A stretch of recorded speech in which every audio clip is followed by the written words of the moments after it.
The Complete Short Stories of William Somerset Maugham.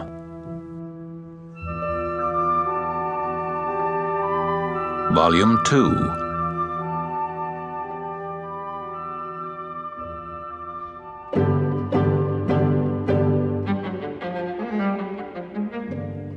Miss King, by William Somerset Maugham. It was not till the beginning of September that Ashenden, a writer by profession who had been abroad at the outbreak of the war, managed to get back to England. He chanced soon after his arrival to go to a party, and was there introduced to a middle-aged colonel whose name he did not catch. He had some talk with him. As he was about to leave, this officer came up to him and asked, "I say, I wonder if you'd mind coming to see me. I'd rather like to have a chat with you." "Certainly," said Ashenden. "Whenever you like." "What about tomorrow at 11? "All right. I'll just write down my address. Have you a card on you?" Ashenden gave him one, and on this the colonel scribbled in pencil the name of a street and the number of a house.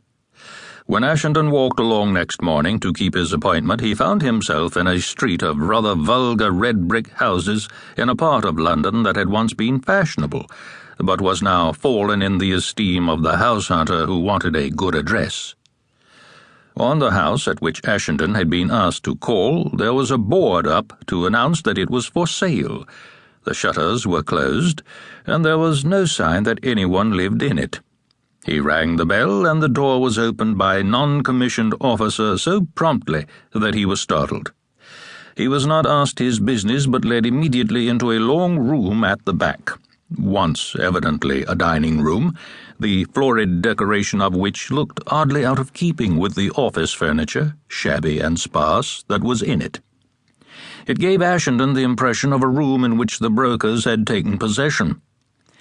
The colonel, who was known in the intelligence department, as Ashenden later discovered, by the letter R, rose when he came in and shook hands. Footprints in the Jungle, by William Somerset Maugham. There is no place in Malaya that has more charm than Tanah Merah. It lies on the sea, and the sandy shore is fringed with casuarinas.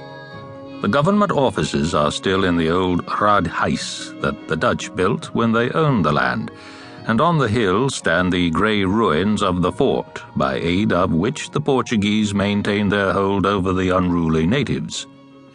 Tanah Merah has a history, and in the vast labyrinthine houses of the Chinese merchants, backing on the sea so that in the cool of the evening they may sit in their loggias and enjoy the salt breeze, families dwell that have been settled in the country for 3 centuries.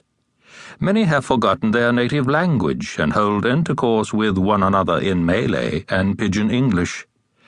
The imagination lingers here gratefully, for in the federated Malay states the only past is within the memory, for the most part, of the fathers of living men. Tanah Merah was for long the busiest mart of the Middle East, and its harbour was crowded with shipping when the clipper and the junk still sailed the China seas. But now it is dead. It has the sad and romantic air of all places that have once been of importance, and live now on the recollection of a vanished grandeur.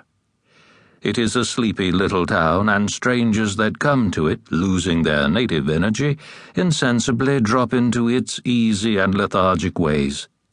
Successive rubber booms bring it no prosperity, and the ensuing slumps hasten its decay. The European quarter is very silent. It is trim and neat and clean. The houses of the white men, government servants and agents of companies, stand round an immense padang, agreeable and roomy bungalows shaded by great cassias, and the padang is vast and green and well cared for, like the lawn of a cathedral close, and indeed there is in it, the aspect of this corner of Tanah Merah, something quiet and delicately secluded that reminds you of the precincts of Canterbury.